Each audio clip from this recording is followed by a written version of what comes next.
Dunia seakan tidak pernah habis dengan tindak kejahatan. Pembegalan, pemerkosaan, bahkan pembulian sudah menjadi makanan kita sehari-hari. Yang seakan-akan manusia ini memang sudah tidak punya hati nurani atau empati terhadap sesama.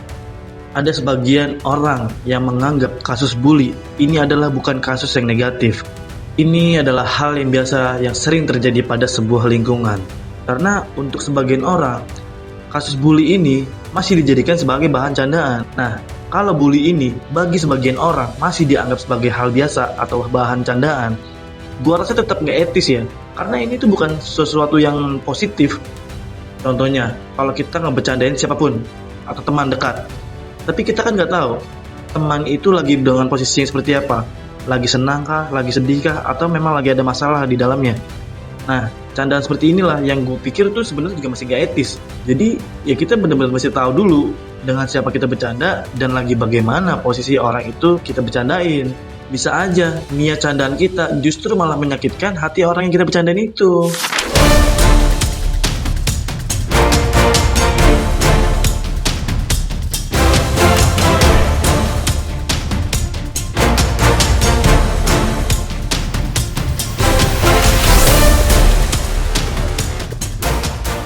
Nah, kali ini terjadi kasus yang sangat miris yang terjadi di salah satu Universitas Udayana. Sekelas mahasiswa loh, yang harusnya dari cara berpikir dan tindakannya itu sudah dewasa, namun masih saja melakukan hal-hal bodoh seperti ini.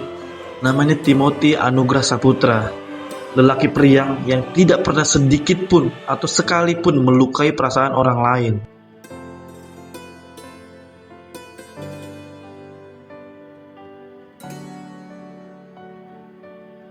Namun, ia harus menerima perlakuan yang tidak menyenangkan atau pembulian dari teman-temannya itu sendiri. Karena ini sudah terjadi secara berlarut-larut, hal ini membuat Timothy merasa depresi atau malu dari perlakuan teman-teman itu. Sehingga Timothy berpikir untuk mengakhiri hidupnya dengan cara melompat dari lantai 2 di universitas itu sendiri. Hal yang lebih mencengangkan, para pembuli ini setelah mengetahui bahwa Timothy baru saja melompat dari lantai 2, mereka masih menjadikan ini sebagai lelucon di grup WhatsApp mereka. Wak, nanggung banget kalau dua ya, gila gak? Siapa yang gak emosi tuh kalau ngeliat chat kayak gitu? Mentalnya gak kuat kalau dari lantai 4. Kan tolol, sekelas mahasiswa loh yang harusnya tuh sudah dewasa tapi masih melakukan hal-hal konyol yang gak masuk akal.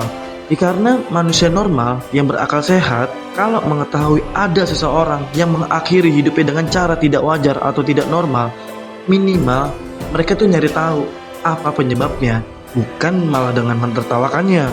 Itu tolol namanya. Apalagi ini sebenarnya dia tahu korbannya siapa, penyebabnya apa. Bukan ada rasa penyesalan, bukan justru malah ini dijadiin bahan candaan atau olok-olokan tuh bagi lingkungannya. Ya jelas aja, hal ini yang bikin netizen tuh semakin geram ya, semakin emosi ya. Yang seakan-akan kalau itu orang ada di depannya, mungkin udah gitu. Udah dapat berita ternyata bundirnya ini karena dibully. Si pembulinya masih ngejadiin ini sebagai bahan lucon. Konyol banget. Ya jelas, hal ini gak akan bisa diterima oleh siapapun bagi yang mengalaminya ya. Apalagi bagi keluarganya. Orang tua almarhum menuntut semua orang yang terlibat atas kejadian ini untuk mendapatkan hukuman yang setimpal. Karena tindakan ini sudah membuat anaknya sampai mengakhiri hidupnya tuh. Dan sampai saat ini pihak kampus baru mengatakan bahwa si pembuli-pembuli ini akan dinyatakan atau dipastikan tidak akan lulus di ujian nanti. Nah, setelah ada keterangan itu, netizen semakin geram. Bukannya mendapatkan hukuman yang berat atau setimpal, ini justru kayak seakan-akan tuh kayak kasusnya biasa aja gitu. Satu nyawa hilang harus ditukar atau digantikan dengan hukuman yang di luar nalar. Sepele banget, ringan banget. Gak usah deh keluarganya. Orang lain yang tahu atau yang melihat atau yang ngedengar itu jelas gak akan terima. Apalagi ini keluarganya, orang tuanya. Berbagai upaya keluarganya melakukan tindakan-tindakan agar bagaimana caranya si pembuli ini benar-benar harus menerima hukuman yang setimpal. Dan ini dikatakan oleh ayah dari almarhum pada sebuah media. Tunggu Saya sebagai orang tuanya Timi ingin mencari kebenaran kronologis dari kematiannya Timi. Karena yang selama ini kita terima itu ceritanya masih simpang siur kronologis kematiannya. Oleh sebab itu saya serahkan kepada pihak kepolisian yang memang sudah jadi tugasnya mereka, karena saya pun juga nggak bisa untuk menilai masalah ini. Dan dari pihak kampus pun saya rasa juga kelihatannya juga masih bisa belum memberikan jawaban yang yang baik dan benar lah. Oleh sebab itu saya serahkan kepada pihak kepolisian untuk menyelesaikan isu. Tapi sejauh ini tadi komunikasi dengan kampus seperti apa Pak yang Bapak dapat? Oh, kampus saya kemarin makanya beritanya itu bolak-balik beritanya itu berubah-berubah istilahnya.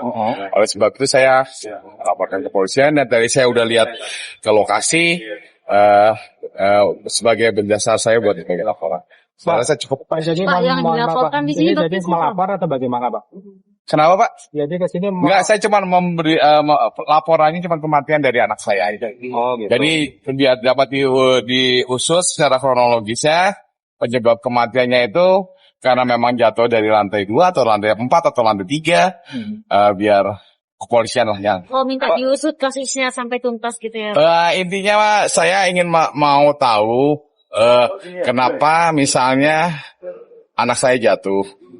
Anak saya jatuh itu apakah karena dia bunuh diri, ataukah karena memang ada kecelakaan atau ada apa? Biarlah polisi yang jelasin. Tapi sejauh ini sebelumnya sempat ada komunikasi seperti apa si Timothy dan Bapak? Oh, saya nggak ada Pak, nggak ada sama sekali. Karena dia kuliah di Bali dan saya juga nggak ada ini apa sekali. Pak Lukas menganggap ada yang janggal ya Pak tentang kematian. Enggak, nanti biar kepolisian lah. Saya nggak mau banyak bicara karena memang saya juga nggak tahu kebenarannya seperti apa. Makanya saya lapor ke polisi yang memang yang berwenang untuk mengurus masalah ini. Pak, ini Pak, kalau untuk mengusut kasus ini kan biasanya ada untuk otopsi kan gimana? Oh, enggak Pak. Enggak. Nggak akan ada otopsi. Ya cukup dari hasil dari rekam medis dari rumah sakit kan sudah jelas. Yang dilaporkan ini siapa Pak? Nggak ada yang dilaporkan, cuma saya memberitahukan bahwa ini ada kematian untuk menyelidiki kematian jatuhnya, biar bisa acaranya itu biar jelas semua kronologi. Pak, ada beberapa mahasiswa yang meminta maaf, akhirnya itu seperti apa Pak tanggapan dari keluarga Pak? Itu biar dari pihak kampus saja yang menyelesaikan. Oke. Itu bukan hak wewenang saya. Sebelumnya kan Pak, saya tidak mau bawa ke pidana karena memang saya juga tahu kalau saya punya anak saya digitukan, juga kasihan juga orang tuanya. Oleh sebab itu biar dari pihak kamu saja yang menyelesaikan. Tapi dengan praktek pembulian kayak itu sebenarnya nggak gimana menilai Bapak? Ya makanya biar polisi lah. Kan kita nggak tahu. Anak saya penyebabnya mengambil tindakan itu seperti apa kan kita kan juga nggak tahu. Biar polisi yang menyelidiki penyebabnya apa. Biar saya nggak mau berasumsi dan macam-macam. Tapi jujur ya, gue ngeliat penjelasan dari bokapnya, ini luar biasa loh. Jarang orang tua yang bisa masih dengan bijaksana melihat kejadian yang menimpa anaknya. Kalau dari keterangannya, gue ngelihat bokapnya ini benar-benar nggak emosi, nggak terlalu berburu-buru. Bahkan tadi yang dilihat sendiri, dia masih mau mengampuni dari semua orang-orang yang terlibat. Bahwa dia bilang tadi bahwa saya juga nggak akan menghukum, kasihan orang tuanya. Salut. Nggak banyak orang yang seperti ini. Padahal bisa dibilang kan hal-hal yang kayak gini tuh sulit ya untuk siapapun menerimanya ya. Apalagi bagi seorang perempuan yang sudah melahirkan dan membesarkannya dengan kasih sayang. Karena ibunya pun melakukan sedikit curhat ya pada media, menceritakan tentang bagaimana almarhum sewaktu kecil, menceritakan kisah-kisah kenangannya pada saat itu. Begini videonya.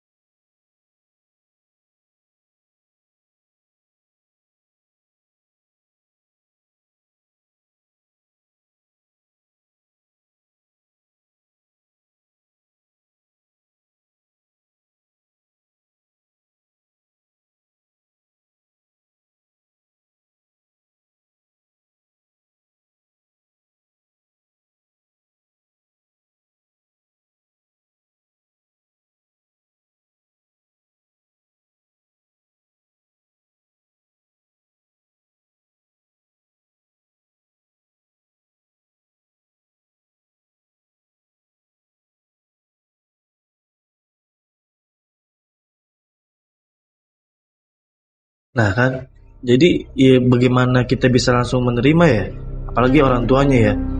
Almarhum ini itu benar-benar anak yang tulus, anak yang polos gitu.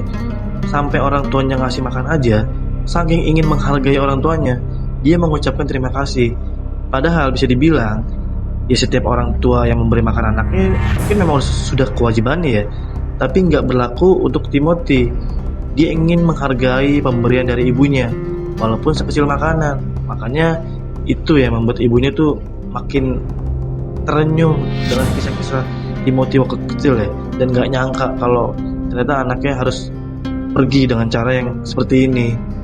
Ya kayak yang udah kayak yang biasa-biasanya aja gitu. Kalau udah kasusnya viral, baru deh tuh bermunculan para tersangka-tersangka si pembuli ini nih, yang mengatakan bahwa tindakannya ini di luar nalar, tindakannya ini sudah sangat membuat kesal, tindakannya ini sebuah kesalahan.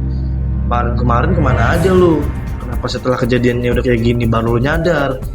Tapi lu begitu juga kan karena viral. Kalau misalkan kasus ini gak viral, lu buktinya masih ketawa-ketawa kok, masih ngejadiin ini sebagai lelucon kok. Nih videonya. Om Swastiastu, Assalamualaikum warahmatullahi wabarakatuh. Shalom, nama budaya, salam sejahtera untuk kita semua. Gak usah disedih-sedihin gitu kali. Saya mahasiswa politik angkatan 2023. Pertama-tama saya mengucapkan turut berduka cita kepada keluarga dan juga kerabat almarhum Kak Timothy. Saya sangat menyesal atas tindakan saya dan juga ketikan saya yang sangat tidak pantas kepada almarhum Kak Timothy. Saya mohon maaf yang sebesar-besarnya kepada keluarga, kerabat, dan juga pihak yang kecewa terhadap tindakan saya. Di sini saya ingin meluruskan bahwa saya sama sekali tidak mengenal dan juga saya tidak terlibat dalam perundungan kepada almarhum semasa hidupnya. Namun, saya menyadari setelah peristiwa tindakan ini saya sangat mengaku salah. Di sini saya siap menerima konsekuensi dan juga sanksi dari pihak kampus. Sekali lagi, saya mohon maaf yang sebesar-besarnya atas tindakan saya, dan dengan peristiwa ini merupakan pembelajaran bagi saya untuk selalu bertindak berhati-hati dan bijak dalam perkataan dan juga perbuatan. Saya bertekad untuk menjadi pribadi yang lebih baik lagi. Terima kasih. Om Santi Santi Santi. Ya mau gimana? Nasi udah jadi bubur. Video klarifikasi kayak gitu juga gak akan mungkin bisa membuat almarhum hidup lagi. Ya kita sama-sama berharap aja jika memang ini adalah kesalahan bagi mereka, mereka tetap harus menerima konsekuensi atau hukuman yang setimpal. Dan ini bisa kita ambil pelajaran yang begitu besar, bahwa setiap apapun yang kita lakukan bisa saja menjadi dampak besar bagi orang lain. So, hati-hatilah kalian, dan terutama untuk gue juga, dalam setiap hal apapun yang tujuannya kita bercanda, belum tentu orang lain menerimanya itu dengan bercanda juga. Oke, sekian dulu video dari gue. Terima kasih sudah menonton video ini sampai habis. Semoga kalian bahagia selalu.